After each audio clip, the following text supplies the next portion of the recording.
السلام عليكم ورحمة الله وبركاته. جمان بشوين سنداون سو وحان لني أديكو أبلا عاجس فيديو وسفي عن أولوغو نسودو والله بدا channel سبسكرايب تسار بارتان أيو كبلا ميا فيلين كينا مانتا وميليتري قابلسان إلالين تدالكا waxay eegayaan nin Zambia oo cunay wayna jeegareynayaan waxayna arkayaan mid askarta kamid ah oo calaamadii blaaska wata yani daaweynta dadka uu soo fadhiisanaya wuxuuna jeegareynayaa ninkii ugu dambeyn wuxuu baadho oo ama si fiican uga bogto uu tuujinaya sidoo yani uu uga soo saaro naqsin ku dhagan qofkan iyagina waa ay wada yaabayaan sababtoo ah nin naqska laga saarlay oo loo tirneynta laga saaray hadana ka bixila weligeeba ma arag wuu canaananayaa blaas ba wadataa ka saar ninka Zambia inda naqska ka soo saar ugu dambe waxay ku qasbayaan inuu naqska afka ka soo saaro wuu isku dayayaa waxaan aniga ila tahay inuu noqon doono Zambia ninkan aynu fiirino bal oh my god askariga dhammaan ninka qasbi waa cararay sababtoo ah ninkii Zambia ah wuxuu ku dhagay ninkii wuxuuna ka qaniinay madaxa wuuna kala tuuray wuuna soo kacay waxayna ku qasbayaan ninkii isagoo afka dhika da'aya sababtoo ah waxa la og yahay in Zambia qofka hadii uu qaniino uu isla markiiba noqonayo khaaq ama bahal dadka cuna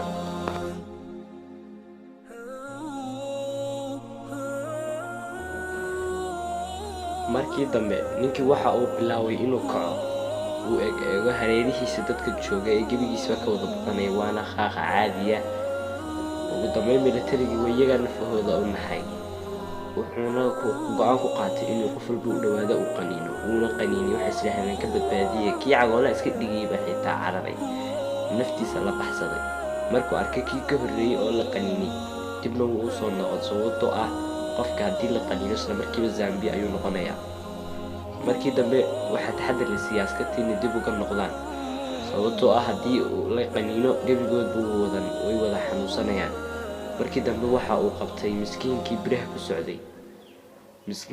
ku socday waxa uu noqday Zambia tiro ilaa 6 nin ayaa imka Zambia halkii 14 nin ka ahaayeen 6 nin ayaa Zambia noqday oo bahalkaas uu qaniinay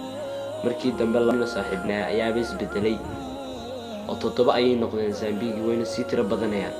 inay hoos u soo socdaan ma garanayo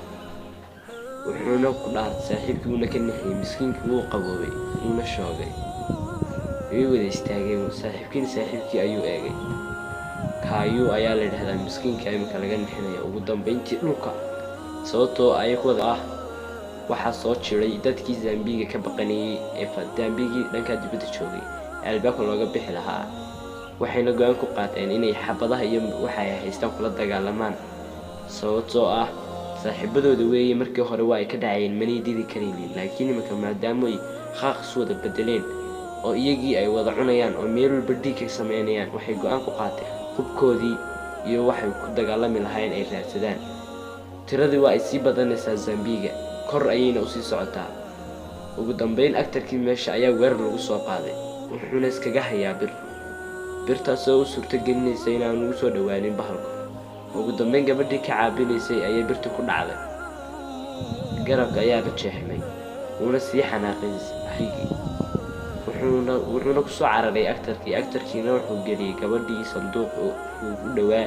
wuxuuna weerar ku soo qaaday wiilku iska tuuray sababtoo ah lama dagaalami karin khaaqsaw markii dambe waxay dadkii dhan wada noqonayaan wada khaaqdaasoo doonaysa inay wada cunto dhammaan dalka waxa jooga waxayna militariga ama askarta ay ku diyaar garoobeen inay lugahooda miciin bidaan maamulihii meesha joogay waana kii ugu fuleysana wuxuu hoos galay miiskii dacwadaha lagu qorayay askartii dhammeedna waa ay dagaalamaysa 9 ninna waxay noqdeen khaaq ama militarigaas u taqaaniin waa ayna dagaalamayaan midba midka kale ayuu iska caabinayaa wiilkii markii dambe waa uu cararay wuxuuna gaadhay dibadda wuxuuna arkay walaalkii oo Zambia noqday uu dilay aktarkii uu ku soo cararay wuuna ka fujiyay wuxuu moodayay walaalkiisa dibaddii ayay uga soo baxeen markii dambe wuxuu eegay aktarkii meesha qolka oo laambadu ka xumaanayaan kabacdi waxay soo qaateen alaab ay iskaga caabiyaan cadowgooda kana kagana jiraan barta imika ay ku jiraan. ugu dambeyn khaaqda hal qodob bay nacab tahay, halka qodob oo ah in aan la tusin madow leer haddii la tuso toos bay ku wada arkaysaa, laakiin madow haddii la tuso gacantaada ma arkayso, socodkaaga diisay. gurigii dhammaa waa ay wada madowsadeen askartii, wayna wada sheekaysteen. maxaa dhacay askartii dhammeed, maxaa ku dhacday, maxaa khaldan imaka, afar kaliyan baan ka noolnahay, 9 kale waa 10 kale way wada Zambi bay wada noqdeen. aduu way sheekaysteen sheeko dheer kadib. waa kaas asxaabay maanta qisadeennii iyo backgroundkeena quruxda badnayd iyo sheekadeennii ama taxanihii loogu magac daray cajiib iyo markale. bartaas ayay maanta xalqadii koobaad nagaga eeg tahay. insha Allah 9 parties ayaan ugu talagalnay, 10 parties baan ka wadaa, hal bayna dhaaftay 9 kale daawasho wanaagsan. subscribe to like to comment midna hanaga ilaawo.